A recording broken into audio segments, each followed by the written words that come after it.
Hello. Most of you know me as Sarah Bracey White, Greenburgh's Director of Arts and Culture. For many years, I ran interviews with new artists. Then COVID-19 struck and no one was going into the lab. We were not getting any interviews. This past spring, Greenburgh began a program where we had art in the park with local artists. And Paul Feiner suggested that we should begin to interview them so that the public would know how wonderful artists are in Greenburgh. Now, it was difficult for me to try to do all these things, so Paul advertised for someone who would help with the interviewing. And today we have with us Miriam Bernabei, who has been conducting these interviews on and off as we change exhibits throughout all of the spaces in Greenburgh, like Town Hall, the Multipurpose Center, which is now the Gerard Burns Center. She's done them at the Greenburgh Library. She's done them in the park, Webb Park in Greenburgh.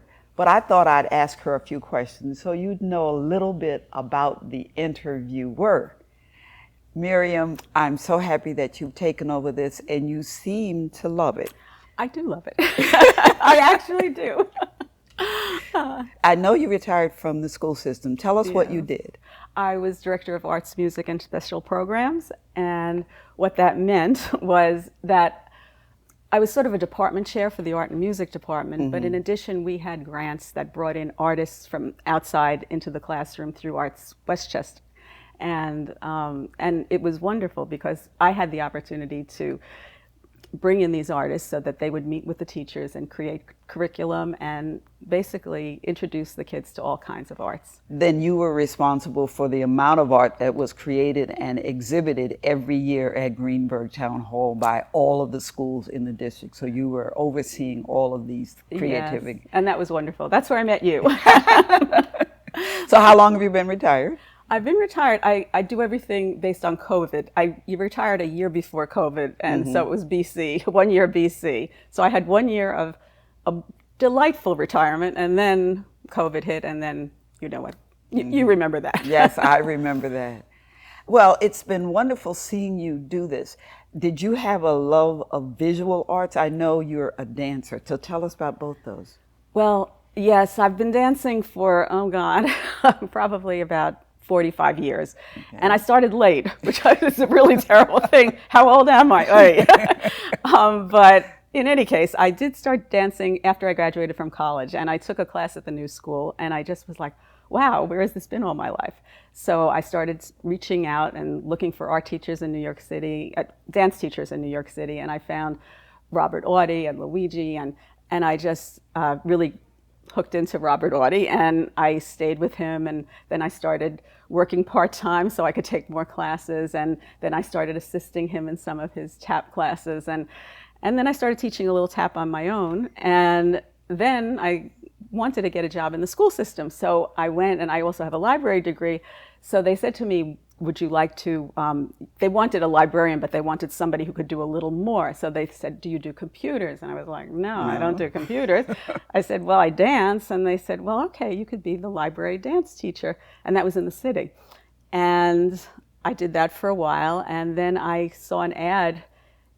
I decided to go into administration too, because I also enjoyed coordinating things in the school. My principal had grants, and she was looking to bring artists in.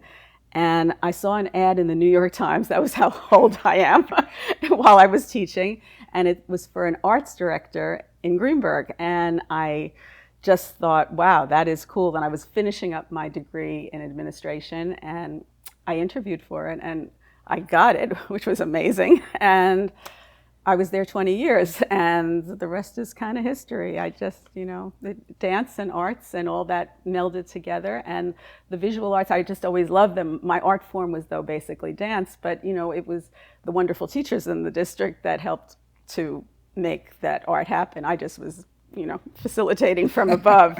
But it was, my time in Greenburgh was awesome. I just loved it. Well, that's wonderful. And I think that, do you believe that your retirement allows you to explore some things you would not have done? Have you been interviewing people before? I did a little interviewing when I was in the district with Stephen Lewis. He had a whole video program going on. but never like this. But that was one of my dreams. For one semester of college, I went to NYU for journalism. And I went to New Paltz the rest of the time where I got my degree, and I missed my friends. That was, so I went back to New Paltz. But I always did have a thing. I wanted to be a broadcast journalist. I really did. And and just on happenstance, I was online looking at the Hudson Independent where I saw this ad from Paul Feiner, and I thought, oh my goodness, Greenburgh. Okay, I worked in Greenburgh for 20 years, interviewing artists. Well, I've been in the arts department, and interviewing them for the cable channel, which I just was like, wow, this is an amazing opportunity. And I wrote to Paul Feiner, and he wrote back, and the rest is history. I know he spoke with you, I guess, for sure. But well, that's wonderful. Ladies and gentlemen, you get a chance to see that she's not just an interviewer of artists, she is a practicing artist herself, which I think gives her a certain edge. It's a pleasure to have you doing this, and this is a volunteer job, so this is one of the things that people do when they retire. They find the things they love and do them. So you're still dancing. I am still dancing. And you're doing your interviewing, and you're having a good time while you're doing it, but you're really benefiting this community. That's why Greenburgh is such a wonderful community. The people who are a part of it continue to be a part of it and do the things that they can to help make us a place people want to live. Thank you very much for coming in today. My pleasure. And keep at it. Oh, I will. And you too, babe. You too.